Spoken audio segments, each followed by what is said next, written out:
Thank you, Robin. I invite us to take a minute or two to absorb and reflect on that, to pray, to speak with your neighbour, whatever seems good.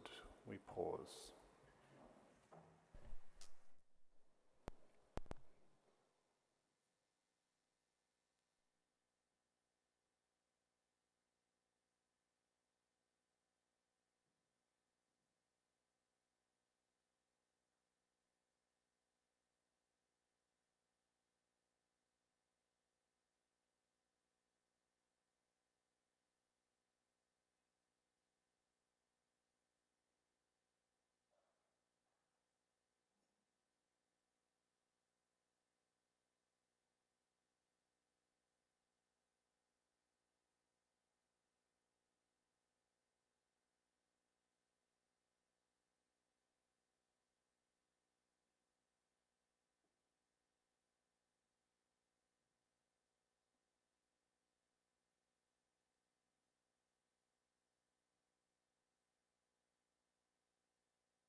Members of Synod, it is perhaps fitting that we are going to turn our attention now to a proposal about ethical procurement.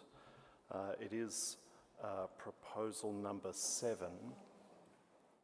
We have a guest presenter this morning. I'm very pleased to be able to welcome Ramila Chanashe, the President of the Australian Sorry, I tried. It's not, Uyghur is the Chinese pronunciation, and so Uyghur is the better pronunciation for us to try. So she's the president of the Australian Uyghur Women's Association, and she's going to be presenting to us in relation to this proposal. And Dr. Mark Zernsak is associated for this business. Mark, I turn to you first for introduction. Thank you. Yes. Moderator, members of Synod, you have before you proposal number 7. And this proposal theologically comes from, firstly, a response to, we live in a world where unfortunately the transactions we do cannot be free of severe human rights abuses, excessive environmental damage, and in some case, outright criminal activity. And the rationale outlines some of those aspects. It can relate to things, everything as severe from murder, modern slavery, wage theft, bribery, other forms of corruption, tax evasion, may relate to the purchases we make. Now, theologically, we have talked already at this synod about being God's people, about being God's church, about being on the edge, and therefore about pointing towards the coming kingdom and towards what God would want. We as the church are pointers to what God would seek of us. And I've been very influenced by a book by the former Archbishop of Adelaide, Anglican Archbishop, Geoffrey Driver. So he's written a book, Grey Spaces. And in that, he makes the case that the church cannot avoid being an institution, but where, as an institution, we seek institutional immortality, we are likely to engage in harmful behaviours.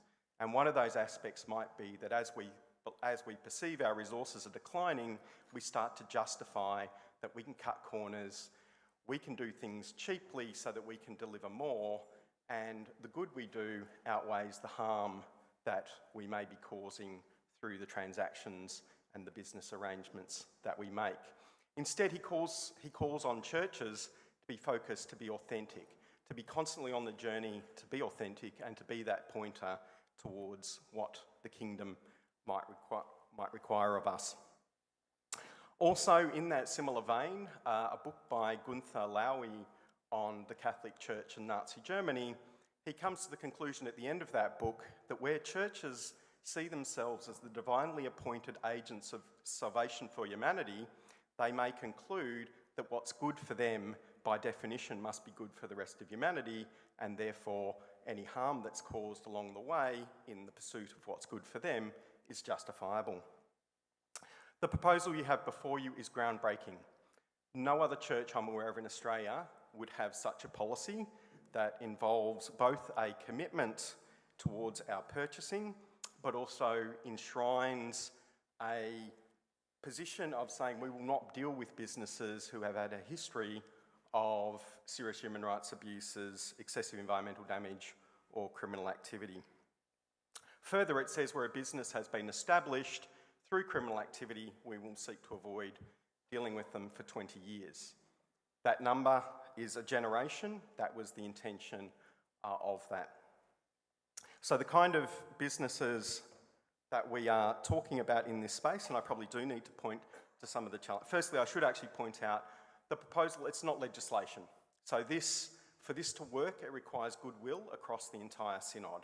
There is no mechanism here to force people to do anything. It will be a matter of absorbing it into the life of the church, and hopefully those making purchases keeping it in mind when they do it. There are no outlined procedures within this proposal as it stands, but it does set us on a position, as I said, that no other church I'm aware of in Australia has done.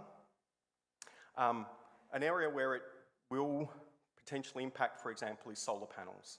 We have done extensive work. We cannot find a solar panel in Australia that does not have a high risk of having modern slavery involved in its production. And therefore, in responding to climate change, the suggestion is, while that is a crisis, we should look at as many other mechanisms we can use to reduce emissions and resort to solar panels as very much a last resort where other opportunities don't exist. But that is where, and that is why Ramilla is here with us today, because what she will relate relates very much to that situation. I commend this proposal to you for your consideration. Thank you, Mark. Thank you, Ramilla. Thank you very much. Thank you, Mark, for this wonderful invitation, and thank you so much for this opportunity to talk about Uyghur forced labour.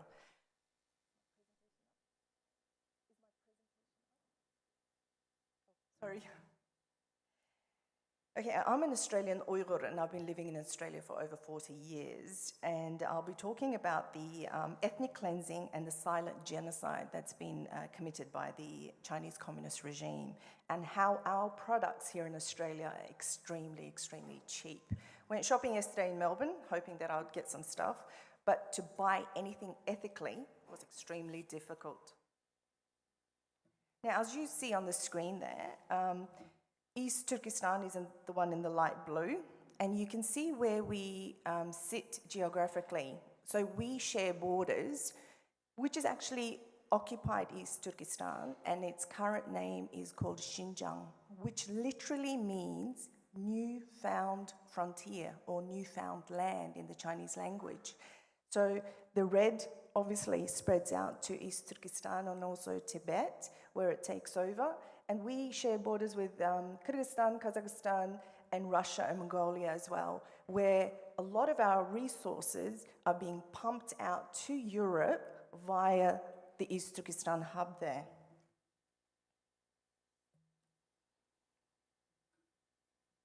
There are about 4,000 to 5,000 Australian Uyghurs living in Australia, across Australia at the moment. Majority of us reside in South Australia, and I'm from South Australia. But each and every one of us, and each and every Uyghur that lives in the diaspora, has family members or knows of people who have been taken into the so-called re-education camps or concentration camps, as we call them, or taken into factories that make the products that we use here every day. And just like solar panels, which I'll come to in a minute, every product that you buy is tainted by Uyghur forced labour if it comes from China. And I'll mention the major products.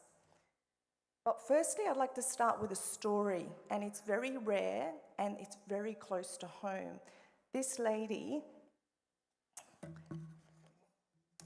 Dilnur, Her sister is Melbourneian, actually. She lives here in Melbourne.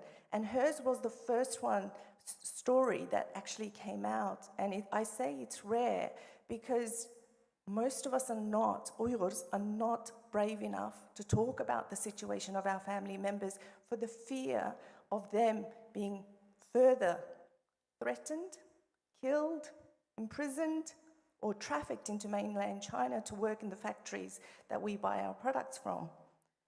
So Dilnur was brave enough to reach out to her sister with a very limited access that she had through WhatsApp, showing pictures, and Gulnur, who lives in Melbourne, was brave enough to take screenshots. And I'll read you the stories here. This happened only in 2019. So in 2016, the concentration camps came up. Over 2 to 3 million people disappeared into these gulags, as you call them, or concentration camps, never to be seen or heard again. But if they have been released, there are other charges that have been implicated on them.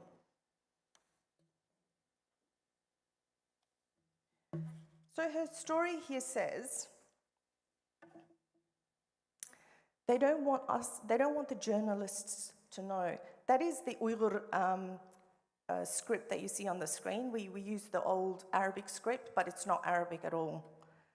They, meaning the Chinese officials. Gulnur is not alone here. There's millions of us who have same stories where our family members are working in solar panel industries, working in garment industries, and of course, the electronic gadget industries. Using this screenshot, Four Corners tracked down the company that Dilnur works, and she's been forced to stay. It appears to be a textile company called Urumqi, whatever, I can't pronounce the Chinese, Shangshui Horticulture Technology Company. Dilnur told her sister that she sleeps in the factory and that she's only allowed to come home once a week to see her children and family. She said her eyesight is poor and she can't do complicated embroidery, which she is required to do. And she is forced to clean the factory floors and the dormitories if she can't keep up with the KPIs for the day. Dilnur said in her scrawled message earlier, 660 people brought in shackles and handcuffs, and they have no choice but to work, or they will end up in jail. She then mentioned that her sister, that she actually wanted to end her life by indicating a slit throat because she couldn't handle what she was going through. She's actually a nurse working in a textile factory. And we hear thousands of stories like this where academics and professionals are forced to work in these labor camps.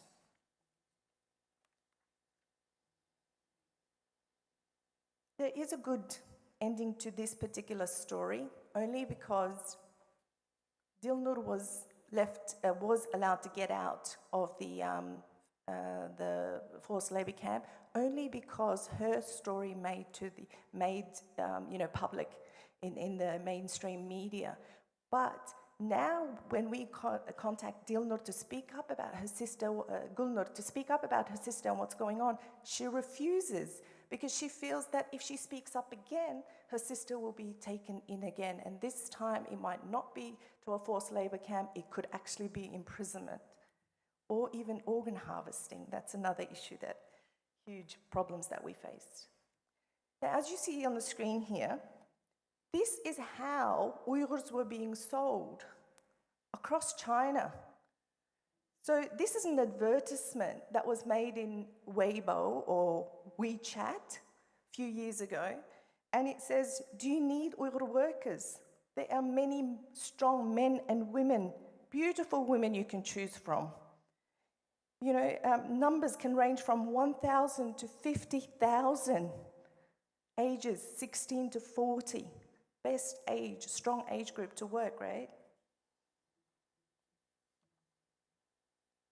That was a couple of years ago.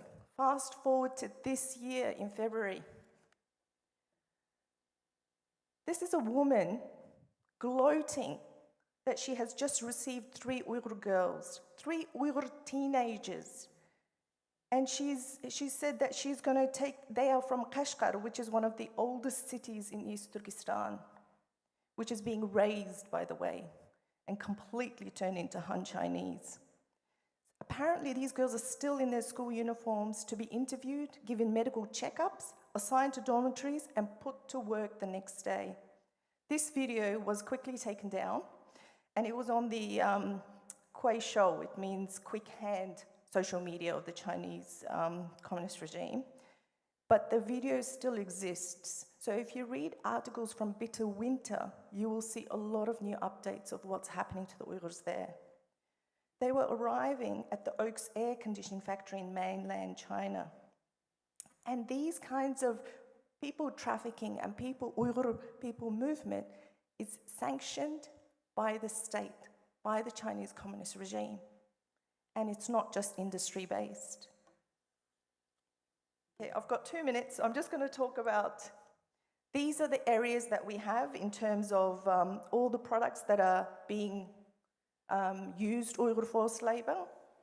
So 1 in 5 garments is made by cotton, which comes from East Turkestan, which comes from China, very quickly. And solar panels, over 35% of the polysilicon and every other component and production is made in East Turkestan. It's mined, it's produced, and it's sent out to the world. And as we talked about, as Mark said earlier, that we have to be careful where we buy our products because it affects my family and every other generation of future Uyghurs. This is human hair that China uses of Uyghur women, which was stopped. 13 tons of beauty products and hair stopped at the US border because when they did the investigation, it was Uyghur women's hair. These are the products that we buy and use every day, which has supply chains. These are the dormitories, and this is what a concentration camp or labor camp looks like. Sorry, I'm trying to get this through in the last 2 minutes. Barbed wires, heavily manned by military and police presence. These are the industries that research has been done in Australia, that industries are not abiding by the laws and regulations, and no one is taking account, especially our government. There is no penalties and policies in place to ensure that these products are slave labor free. America has a law in place which is called Uyghur Forced Labor Prevention Act, which stops such shipments at the US border. And what happens to those products? They make their way down to Australia and Southeast Asia, and we are consumers. America doesn't want them because of slave labor, and yet we are consuming them. And I think, I think we need to finish here. So thank you very much, and I'll take questions if we do get an opportunity. Thank you.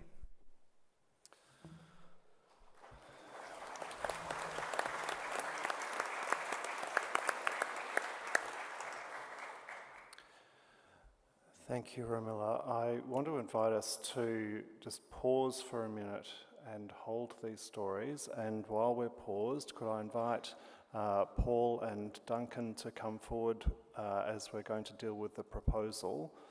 So as mover and seconder, if you could come forward as well.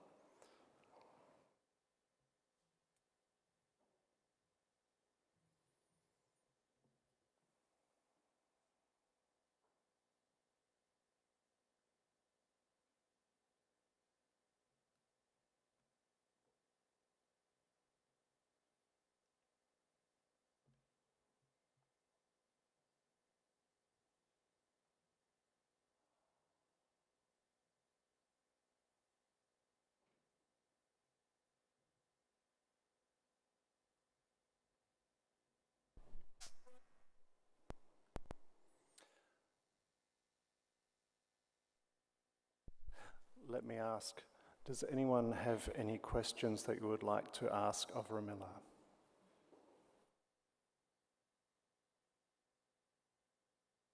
Okay. Alistair?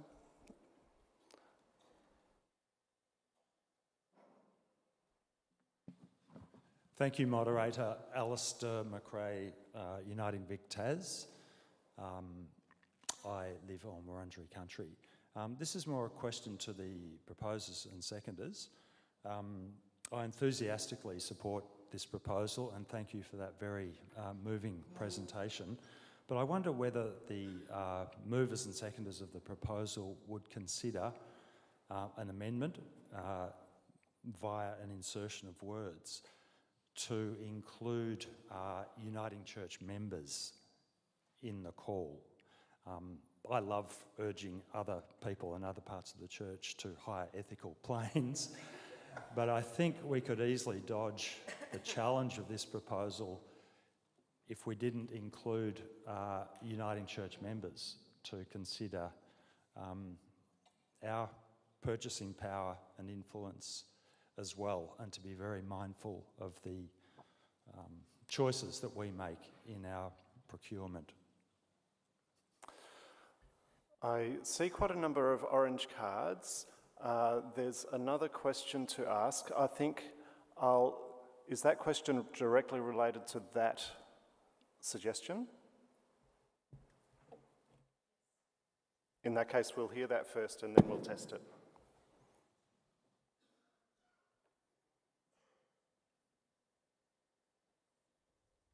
Avril Hannah-Jones, Yarra Yarra Presbytery moderator. How far is this proposal meant to go? Because I see that in the rationale there was also talk about wage theft and tax avoidance. And in a sense, appalling as the stories of slavery in other countries may be, our influence on global supply chains is much smaller than our influence on Australian companies and on what they are doing here in Australia. So is this meant to extend, for example, to not supporting companies in Australia that avoid paying tax, in which case that's most of the major Australian multinationals? Are we not to shop at Woolworths because of their involvement in poker machines, for instance, which I would suggest is an appalling abuse of human rights for the most vulnerable in Australia? In some way, I think that it is not enough for us to talk about slavery in other countries. If we actually are going to be ethical in our procurement, we need to talk about what Australian companies are doing. Okay, what I would like to do is first of all go back to address the first question that was raised about whether we should broaden the number of people who we are calling upon, and then seek to have that question asked, responded to. So first of all, can I go back to the question of whether we should add words to the effect of broadening the call to include members of the Uniting Church? There's some words there on the screen. So testing, that's not completely consensus. Does anyone holding a blue card wish to speak? In that case, there was an overwhelming positive response, so I'm going to test this for decision, please. Shall we add these words? So, okay, put your cards down. So with the blue card, do you wish to speak?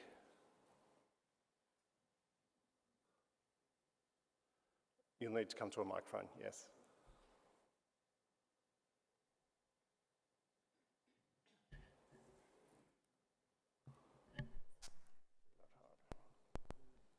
Ennis McLeod, I live on Wurundjeri land.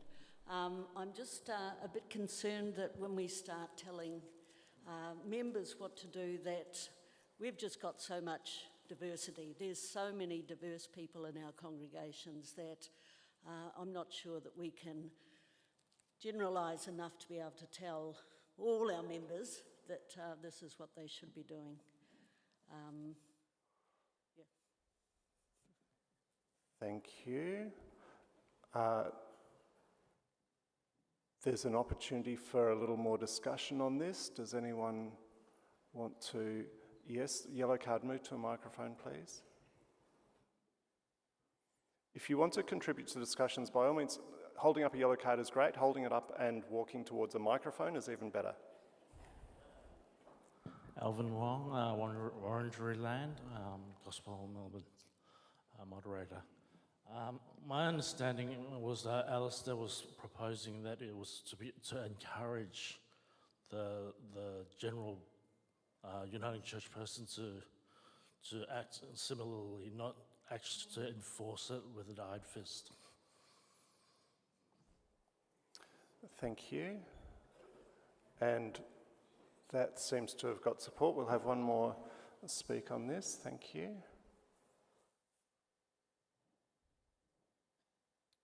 Moderator Steve Singline, Wadawurrung Country Presbytery, Port Phillip West. I too affirm the recommendation and also wonder about, in some ways it's easy to identify companies, businesses that are operating unethically, but also our responsibility to provide people with ethical options as a part of the process moving forward. So to create a positive education and information campaign or process that helps inform people make ethical decisions in their procurement. Okay, we'll take that as a comment.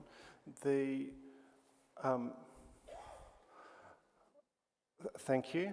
At that microphone. Thank you, Moderator. Lisa Carey, Presbytery of Yarra Yarra. I live and work on the land of the Wurundjeri peoples. I'm in support of the change. I'm just wondering whether we put to call on Uniting Church members, SMO congregations. I wonder if we put Uniting Church members at the front of the calling. There's not much movement on the cards for that, so I don't think we'll worry too much. Sorry, thank you. Yes, one more.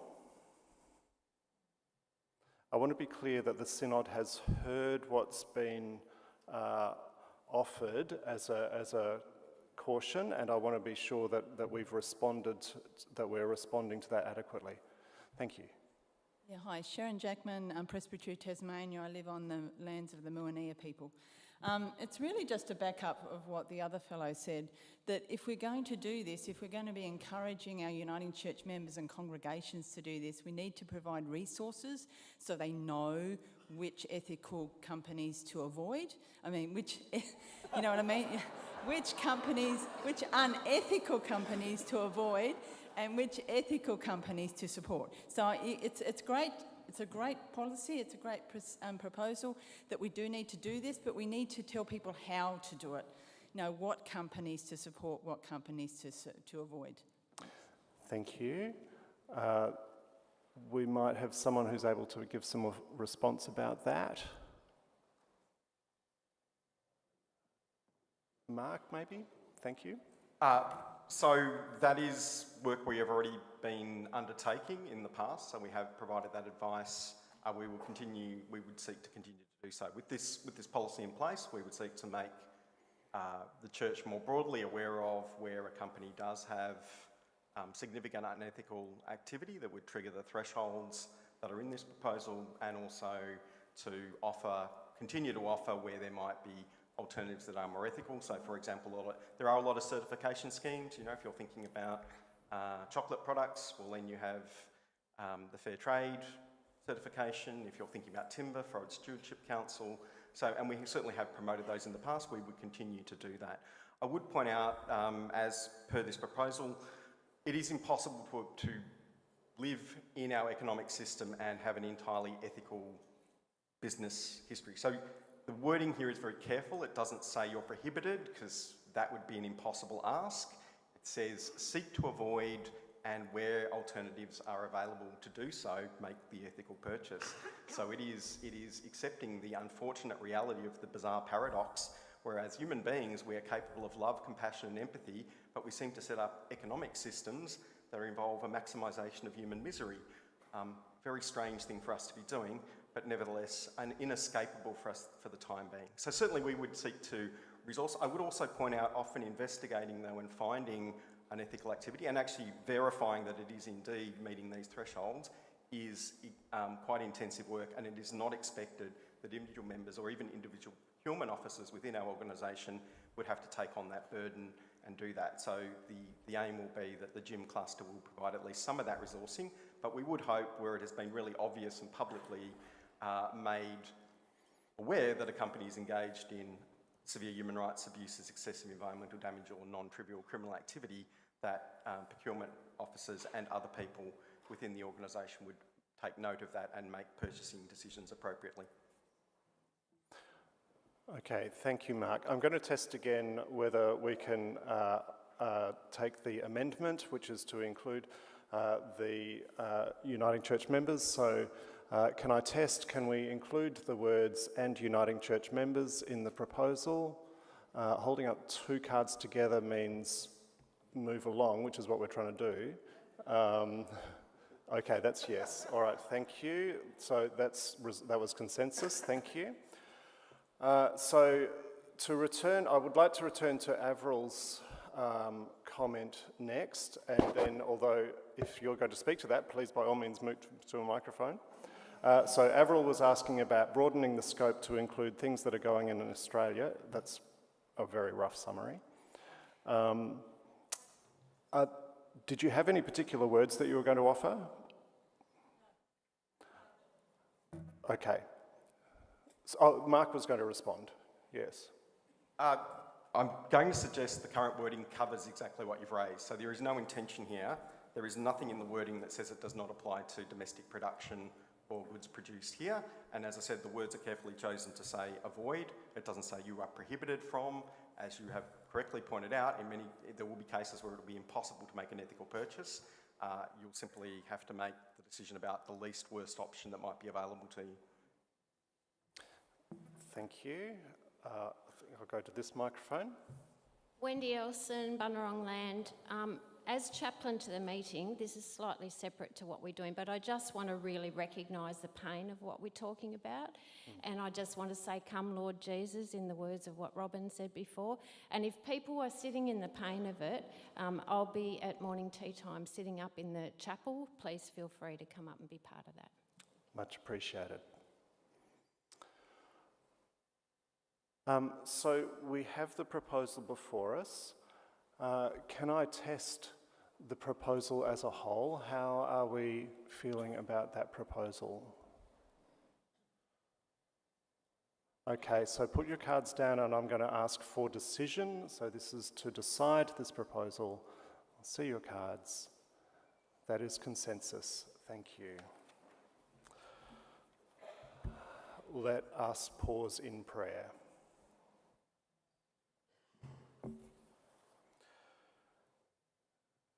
Gracious God, we do live in this paradox where we seek your justice and yet we're involved in systems in which people are enmeshed, even in slavery. Come, Lord Jesus. Amen. Thank you.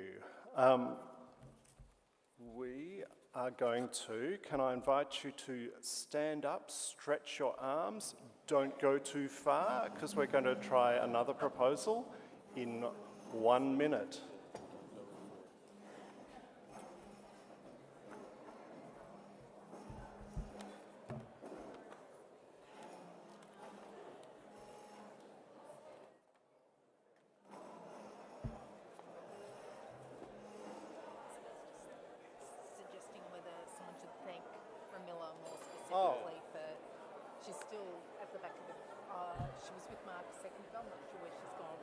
Yes.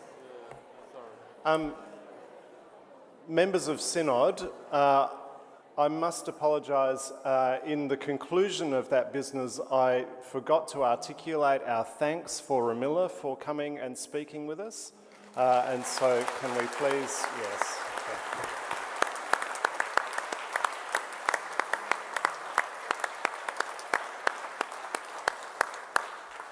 Thank you. Yep. going to turn our attention to Proposal 10, which is about zero emissions. And yes, Mark is still in the room. Yep. Good. So as the relevant people come forward.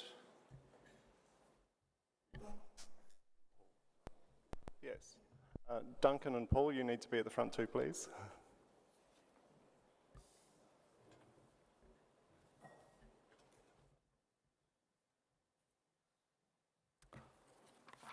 All right. So we'll begin with an introduction to the proposal, which is being given by Mark. Thank you.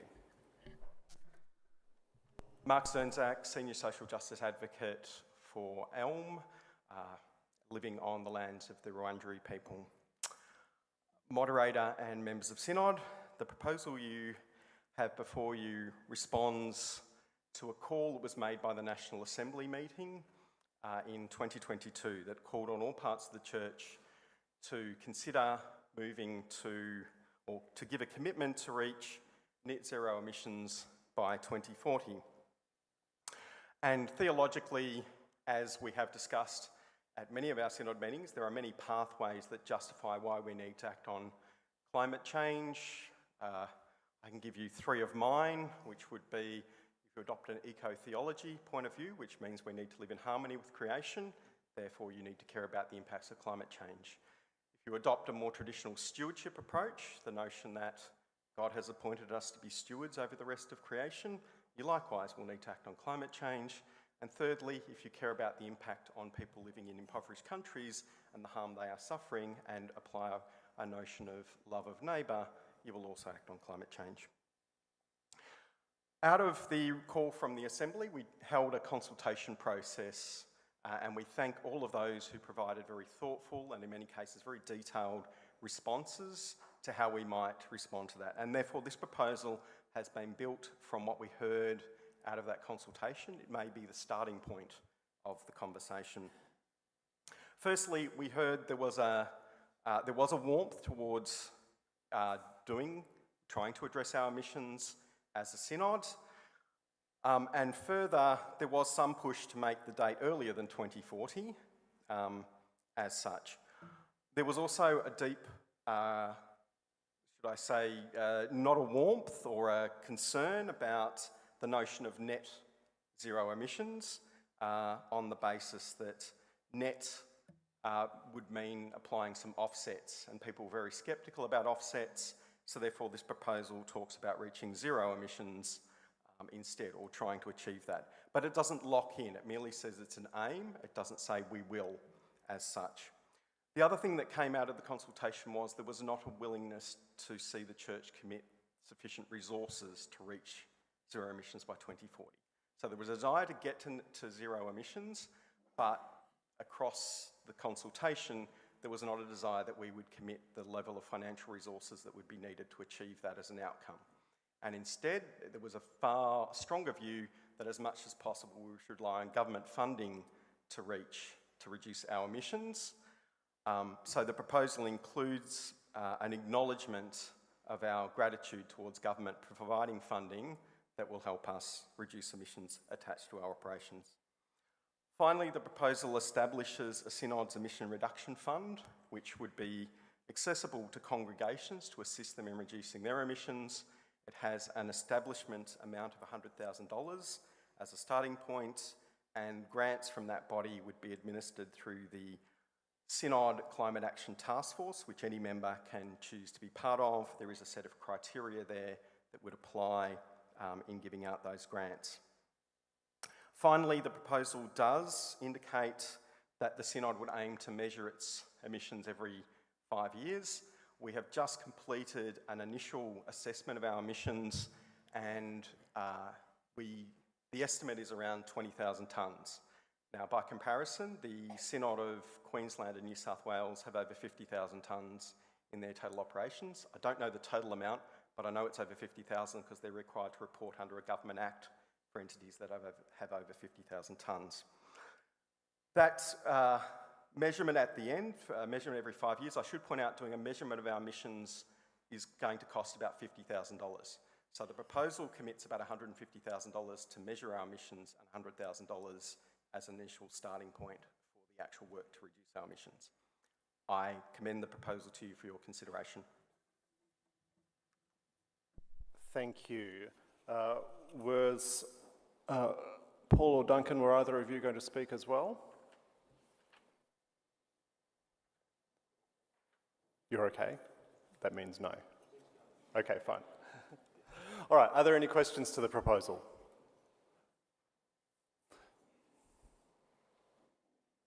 Okay, we'll start over here.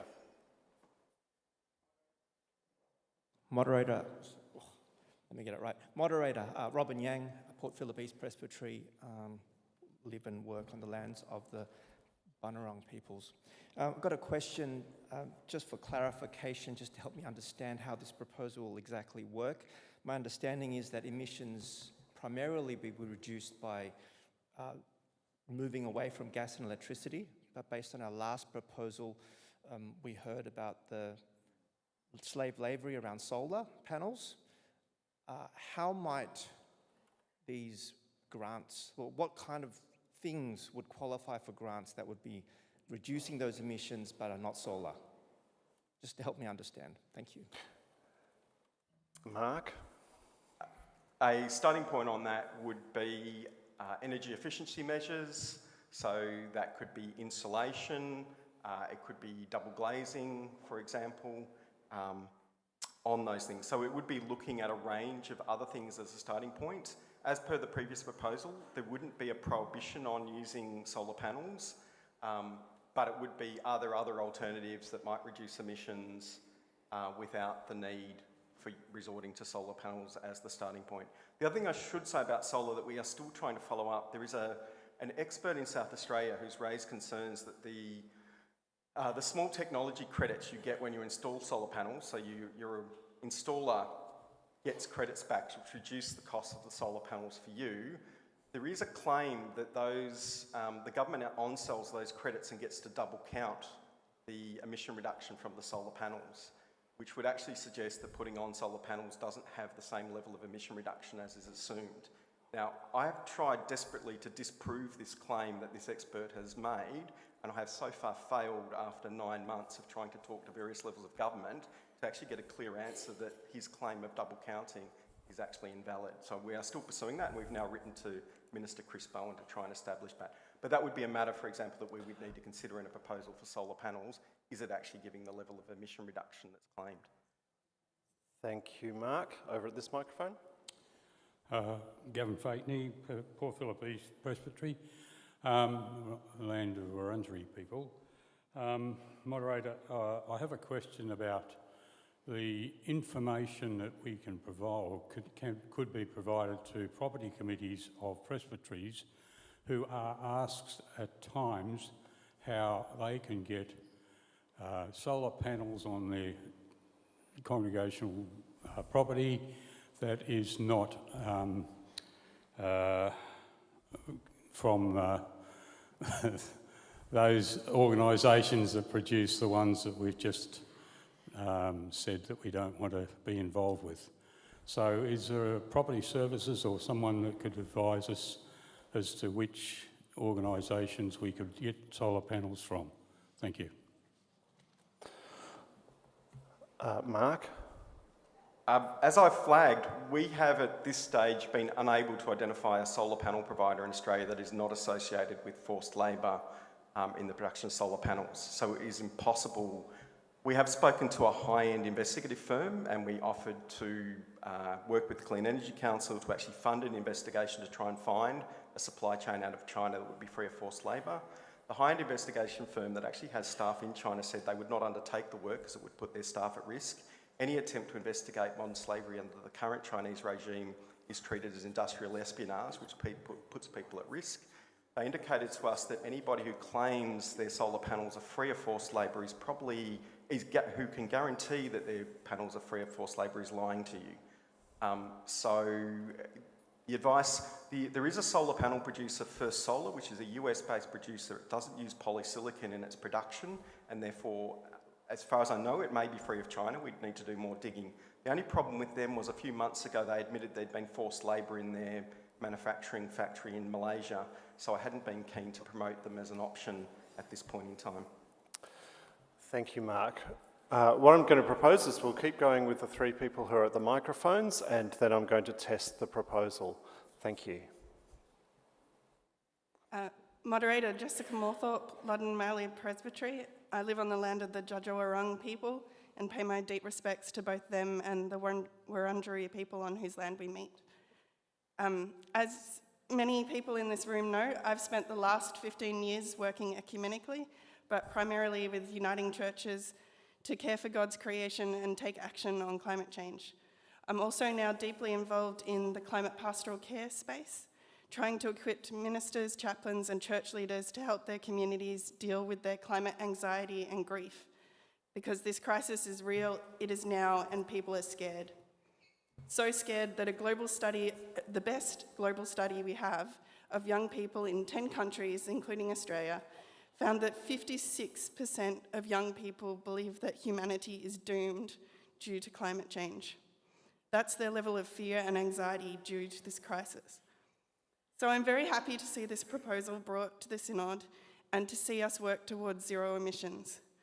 But I note that the request is only for $100,000 in funding to stretch across the entire Synod. And I think that's roughly the resources that we allocate for a single stipend. So my question for the meeting is whether you think this is enough resources to be fit for purpose and to communicate to our wider community, and especially our young people, that we are committed to action and we love them, because climate change threatens to steal both their futures and their joy now. And they will see our love or lack of love in how we act on this issue. Thank you.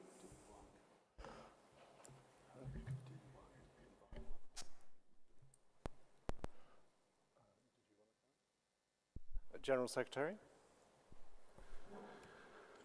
Thank you, Moderator. Mark Lawrence, General Secretary.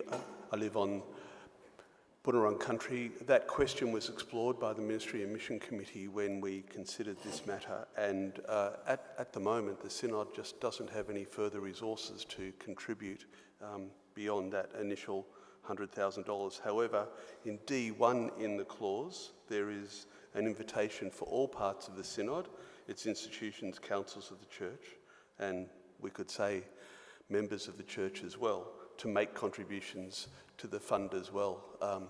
There are some wealthier parts of the church, there are some parts of the Church that have assets who might be able to contribute to this, and we would invite and encourage those parts of the Church, congregations that might have some funds available and so forth, to be able to contribute to this work as the work of the whole Church as well.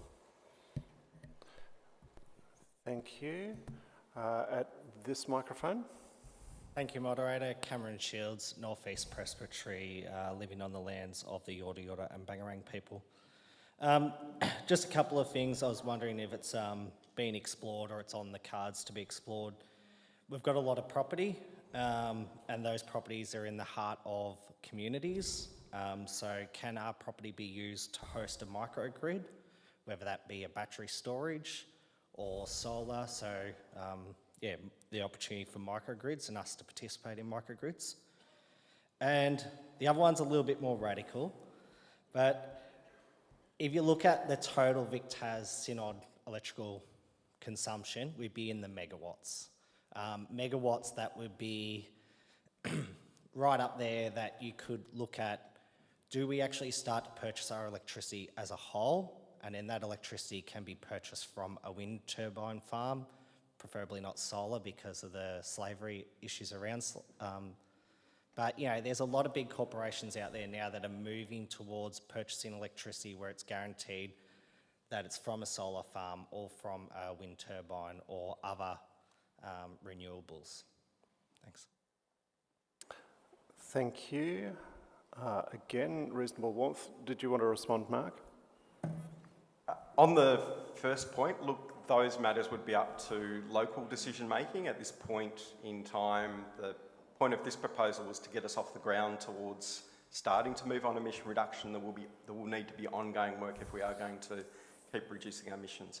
On the second point, the Synod actually joined CoPower, which is a not-for-profit electricity provider which works back through Energy Locals. So CoPower was set up. The board is made up of environment groups, trade unions, and ourselves. Claire Harvey from Frankston Uniting is our representative or will be our representative on the board of CoPower.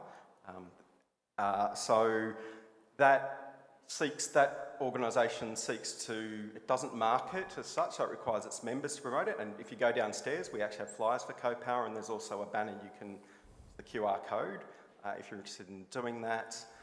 It is not the cheapest on the market, but effectively it seeks to provide green power or power that comes from renewable sources. You would need to opt for green power, and it redistributes its profits back into environmental projects and into community building projects and into human rights projects. So we've been happy to support them as the focus from the Synod at this time. Thank you, and at this microphone. Thank you, Moderator. Denise Leash, I'm ex-moderator and I live on the lands of the Wurundjeri people. I have a question that's in two parts, but both of them are related to approaches to consultation, and which may have been in the past, but then in the future, if this proposal is to be passed, then what approaches to communication might be taken. And both parts relate to our covenant with Congress and our commitment to walking together as First and Second Peoples, and considering the importance of the ways that we communicate with, listen to and hear from First Peoples in Australia in relation to their experience of and learnings and offerings and gift to all of us in the light of care of creation. The impacts on their peoples and communities, and in particular as well also Pacific nations and the impact upon them and what we might learn from and listen to. So I guess the question is how we have in the process leading up to this in consultation processes, and how into the future with any kind of a communications approach into the wider church, bring in a greater awareness of the need to listen to and be led by First Nations peoples and Pacific Island peoples who are so much affected. Thank you. Mark, if you'd like to respond. So picking up sort of three parts to that question. So picking up the first one, in terms of communication and working together with presbyteries, the Climate Action Task Force was deliberately set up so that all parts of the church could participate within it, and we have most presbyteries have members who sit on that. Out of the work of the task force, some presbyteries have also set up their own climate action working group from within the presbytery, so I can particularly call out Port Phillip West in this case has been very active in this space around that, and certainly other presbyteries have also, Port Phillip East likewise, has engaged in that. So our hope was through the task force, rather than trying to avoid the notion that an us-them arrangement where the people at the Synod staff are somehow telling other bits of the church what they shouldn't be doing. The idea of very much we are collaborating, we are working together across all parts of the church to try and promote this. In terms of First Nations people, the original proposal that was put forward at the 2022 National Assembly that called on all parts of the church, Alison was the proposer or the seconder, I'm trying to remember which, but was involved in the formation of that proposal and did put it forward. That was adopted as a resolution. There was consultation around the consultation paper, and the consultation paper itself had a section on First Nations people in response to that. Our desire would be to continue to work with Congress to the degree that Congress feels they have the resources and it's appropriate to do so. In terms of the Pacific Islands, we have ongoing and regular relationship with the Pacific Island Council of Churches, particularly because of our involvement with the Pacific Australia Labour Mobility Scheme around the workers who come across here. So we do a lot in that space. The other area of work we're picking up, so there's a lot of focus in the Pacific around that driving us to get rid of fossil fuels, absolutely desirable, to convert to renewable energy. The other aspect we're looking at is food though, and this is an area where we'll be encouraging the church in action on food. So firstly, if you can reduce your diet to be more plant-based, and down at our table downstairs, there's a whole lot of veggie kits available that give you lots of recipes in that space. Use less processed food. Food makes up 1/3 of global emissions. But the introduction of Western diets into the Pacific has meant that obesity rates in Pacific countries are now 9 of the top 10 countries in terms of the worst obesity rates are now in the Pacific. And a lot of that is to do with the imposition of Western diets into the Pacific. So we will be looking to try and work on that as both an emission reduction and a health measure within the Pacific. Dental health rates in Vanuatu, 1 in 5 people need emergency dental intervention at the moment. 95% have bleeding gums. This relates to the introduction of multinational companies pushing highly processed Western foods, high in sugar, and displacing traditional diets within those places. So we will be looking to work with the Pacific on that as both a health measure and a climate change reduction measure. Thank you for the question and for the response. I'm going to test the proposal. So let me just, first of all, test it as a whole. Can I see your discernment about this proposal as it stands? It's nearly consensus. Would you like to speak?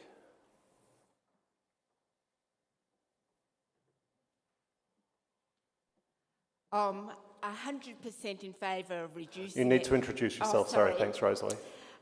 Rosalie Raymond Hewitt from Gippsland Presbytery, Gurnai country.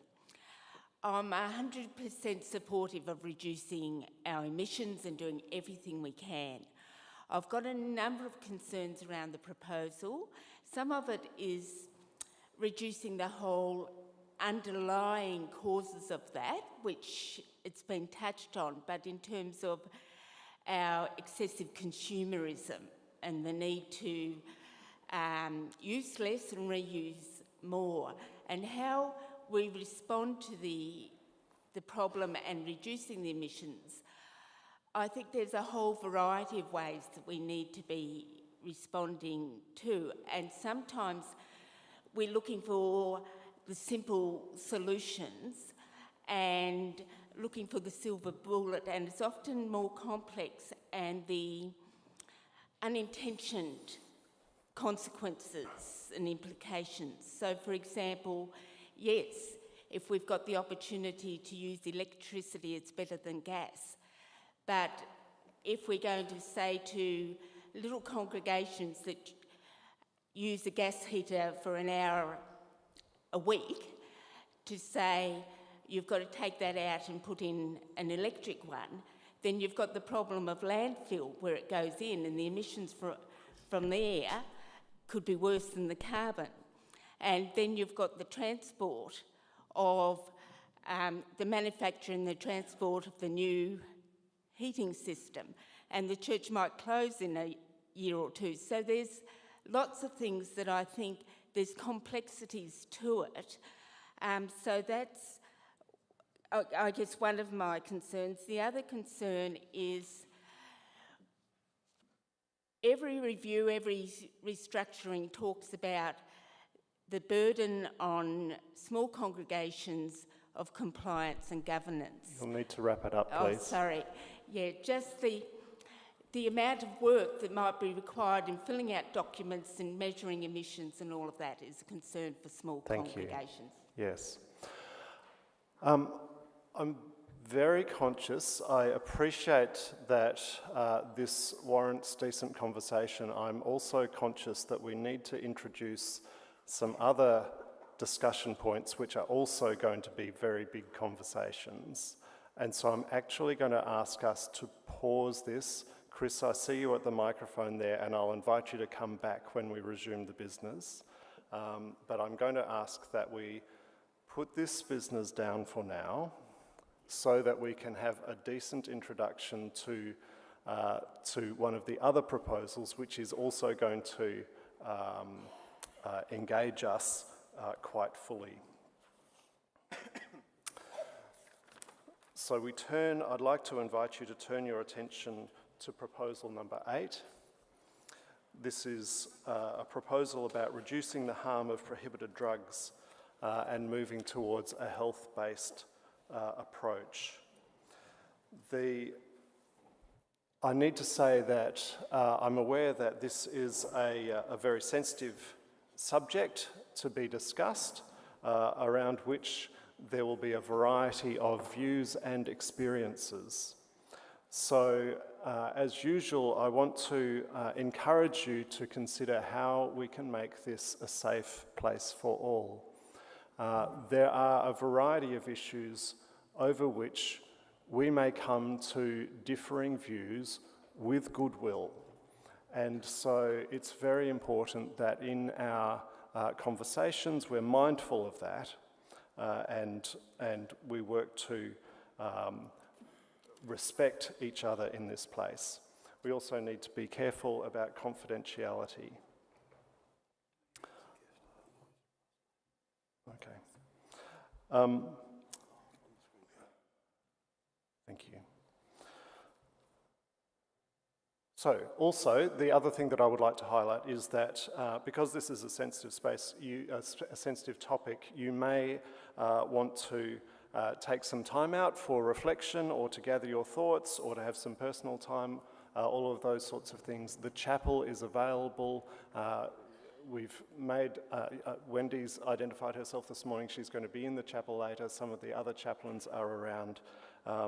But take the space that you need. We have Al McRae and Paul Chandler to present, and Adrian as a guest as well. And so I'll ask one of you to take the lead. I think that's going to be Al. Thank you. Thank you, moderator, members of Synod. Alistair McRae, Uniting Vic Tas. I live the tranquil, retired life on Wurundjeri land. Moderator, are you aware that your office, your physical office in at Wesley Place, sits directly over the site of Melbourne's first supervised injecting facility? No, I was not. Oh, well, there you go. It was built by Wesley Mission in 1999 in response to a sustained wave of heroin overdoses and a significant number of deaths. Perhaps you all remember that time, including on the site around the church. The whole site had become a shooting gallery.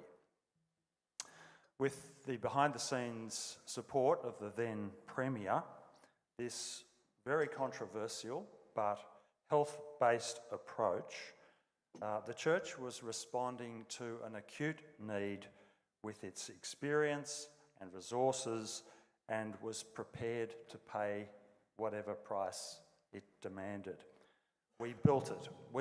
You, me, our church, through Wesley Mission, in our own backyard, quite literally. Long story short, the story got out, controversy erupted, the Premier stepped back from his support, and this beautiful fit-for-purpose centre never opened. People continued to overdose and die. As Robin reminded us this morning, care for the vulnerable is care for Jesus. This proposal calls on the government to review our community's whole approach to the use of illicit drugs, including decriminalising the use of small amounts of illicit substances for personal use. The current punitive approach clogs the judicial and penal systems disproportionately with Aboriginal people, with very little positive outcome for individuals or our community. It recognises the ongoing need for law enforcement in relation to reducing supply, Through the work of our previous agencies, Moreland Hall, Regen, and now Uniting, our considerable experience and expertise in this space lies behind this proposal. It's been an excellent collaboration with the Justice and International Mission Unit as well. I urge the careful consideration and support of the Synod for this proposal. Thank you, Al. Paul. Moderator, Paul Chandler, Chairperson of Ministry and Mission Committee. I live, work and usually worship on Wurundjeri country. Ministry and Mission Committee has been delighted to receive a number of proposals from the Justice and International Mission Unit. Their work is a powerful one for our work together as a church, recognising people as the centre of our life together and the ministry of Christ. We are delighted in the collaboration that has occurred with Uniting, and we are particularly delighted to have expertise who can speak to this topic this morning. So without any further words from myself, except a strong commendation of this work to the Synod, I'd like to pass to Adrian as the expert speaker on the topic. Thank you. Thank you, Moderator and members of Synod. I'm Adrian Webber, and I work as a General Manager for Alcohol and Other Drugs, Mental Health and Carer Services for Uniting VicTaz, where I've been employed for the past 5 years. I work and live on Wurundjeri land.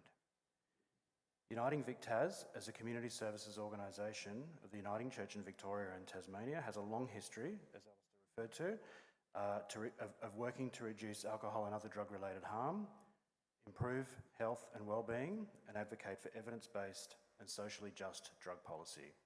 Indeed, for over 50 years, Uniting and its predecessor agencies, Uniting Regen and Moreland Hall, have walked alongside people who use alcohol and other drugs, from here on referred to as AOD, as a provider of specialist AOD treatment services to young people, adults, families, and people involved in the criminal justice system.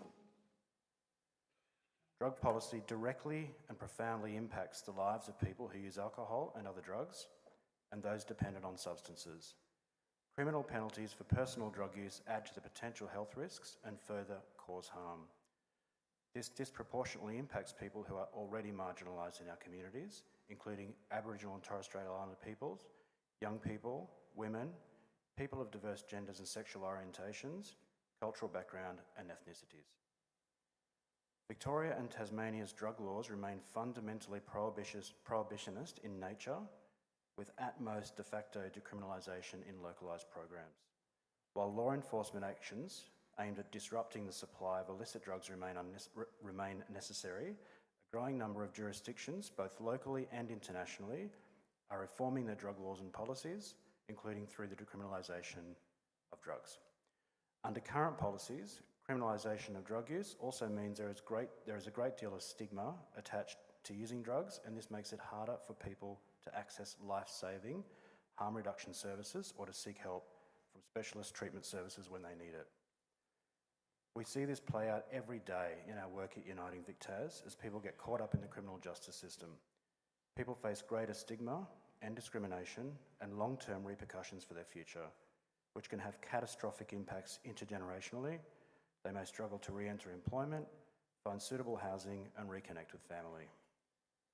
Conversely, when we're able to provide timely access to high-quality specialist alcohol and other drug treatment and harm reduction services, we see significant reductions in the harm people experience. We know alcohol and other drug treatment is the most effective way to reduce AOD use and harms. We also know it is a cost-effective way to reduce harm. For every dollar spent on AOD treatment, we see at least a 7-fold return on investment. Portugal is the most well-known example of decriminalisation, where national policy reform led to the decriminalisation of all drugs 22 years ago in 2001. Evaluation of the Portuguese experience has found it significantly reduced drug-related deaths, increased the proportion of overall number of people accessing drug treatment, and did not result in increase in drug use. In fact, deaths from overdose is 15 times lower per capita in Portugal than in Australia. In Australian states and territories where decriminalisation has occurred, including Northern Territory and South Australia, where cannabis was decriminalised over 30 years ago, rates of per capita use are no higher than anywhere else in Australia. It's important that I note that the last National Drug Strategy Household Survey found that there is a 64 to 88% support for decriminalisation in Australia, and that range is for 64% support decriminalisation of cannabis and 88%, of heroin and 88% cannabis. So there is a range, but it's still overwhelming support. Conversely, only 5 to 23% of our population supports prison sentencing. The foundation of our proposal is based on the Church's commitment to the inherent dignity of all persons. It is a demonstration of the Church's commitment to social justice and human rights, and a continuation of the long history of the Church in this space, as noted by Alistair. Without change, we will continue to see people caught up in the criminal justice system for their drug use. We will continue to see people experiencing unnecessary drug-related harm, including preventable overdose and death. It is time to reframe how we respond to drug use and bring our laws and policies into alignment with our commitment to human rights and health-based responses. Thank you. Thank you, Adrian. This has been a really important initial introduction to this topic. I was hoping that we would have a little time for table groups now, but the timetable is starting to run tight, so we are going to be returning to proposals tonight after the Assembly presentation. So you do have plenty to talk about over morning tea. We will go to morning tea in just a few minutes because we promised you that you would be able to have morning tea. And so to that end, I would like to invite Rod Mummery to come forward. So thank you for the presentation. I'm sorry that we have to hold it there, but I'll invite Rod Mummery to come forward because we do have an important introduction to the moderator-elect ballot to provide, because the ballot will be opened shortly. So thank you, Rod. Moderator, Rod Mummery, returning officer, and I live on Wurundjeri country. The first ballot is for the moderator-elect. As there is only one nominee, and as you voted last night in resolution proposal 12, I believe it was, this will be a simple yes/no vote, which requires 66% majority. The ballot will be on the homepage of your app, and if I could have the slide up, yes, that's what you will see when you click on it, and you just click yes or no, and there's a submit button down the bottom, or the next button, and that will be your vote. The nominations is now open and will close at 2 p.m. I think that's all I need to say, moderator. Thank you, Rod. So we continue in this discernment process, and I ask you to do so prayerfully and carefully, and I will seek any further advice from the business convener. Thank you. 1 or 20 announcements, so just buckle up. A reminder that nominations for Synod Standing Committee and Assembly members close at 2 p.m. today. And thank you for those who have done some discernment around that. Nominations are coming in. There's still room for more. But both nominators and nominees need to sign forms, which can be done electronically, so thanks if you've done that. But if you're a nominator or a nominee, could you please check with the business office with Deb Penaluna that that's all in order.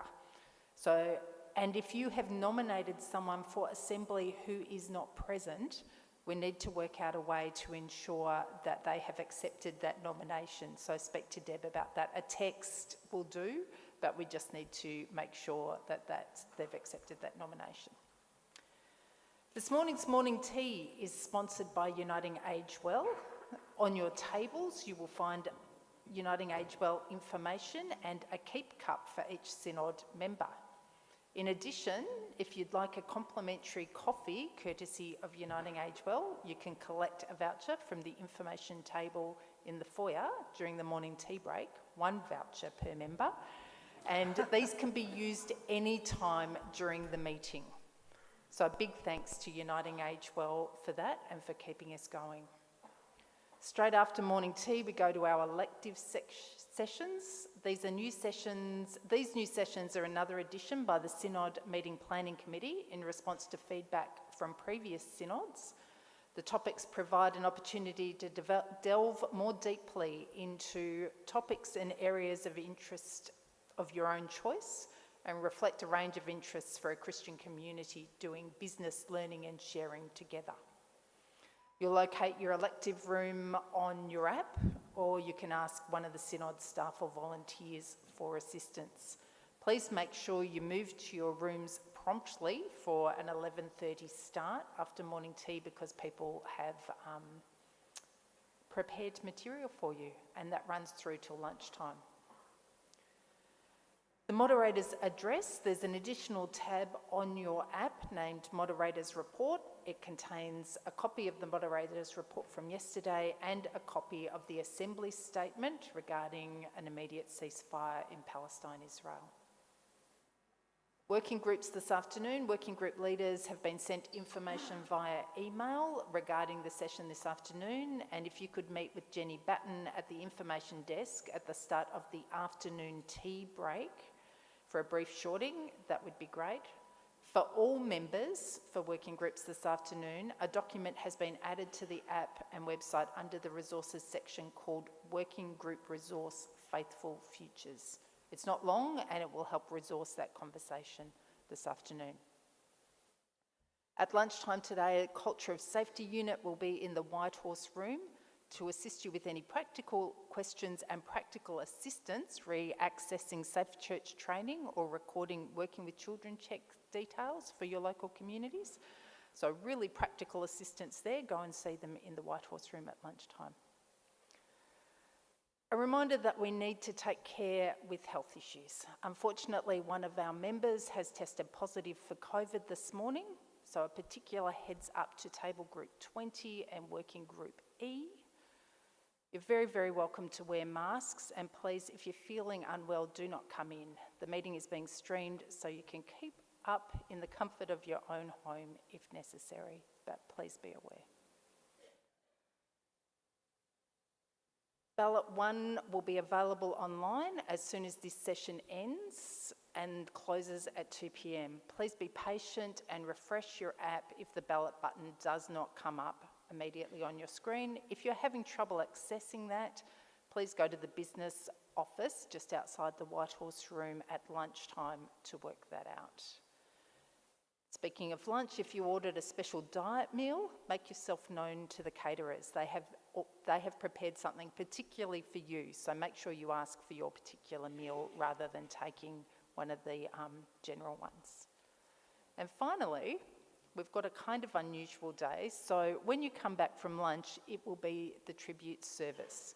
In order to prepare some space for the guests who will join us, when you leave to go to morning tea, we ask that you pack up and take your things with you, or leave them neatly at the back of the room, as we'll need to rearrange some furniture. When you return in time for 2 p.m, for the tribute service, please find a seat wherever you can. There's no requirement to sit at your table groups. And over afternoon tea, there'll be some fast rearrangements so that when we return after afternoon tea, you'll be back in your table groups. It's a little bit of a logistical kind of miracle that will be taking place today. So any help you can offer would be greatly helped. Moderator, that's it. Thank you, Business Convener. Question at the microphone here. Moderator, Cynthia Page, Tanarong Country, Northeast Victorian Presbytery. Some of us, our table group, are obtuse. We can't see where the electives are being held. So can we have some help, please? Help with where the electives are being held? Thank you, Sue. Hold on one moment. And also at the microphone. Moderator Kelly Skelton, Port Phillip East, living on the lands of the Wurundjeri and Wurrung peoples. I just want to say, we actually got an email, so in your registered email address that you put in for the conference, you were sent an email for your electives this morning with their location. So have a look on there, and it should be in that inbox for you. Thank you, that's helpful to know. All right. Okay. As we break for morning tea, let us pause for a moment to pray.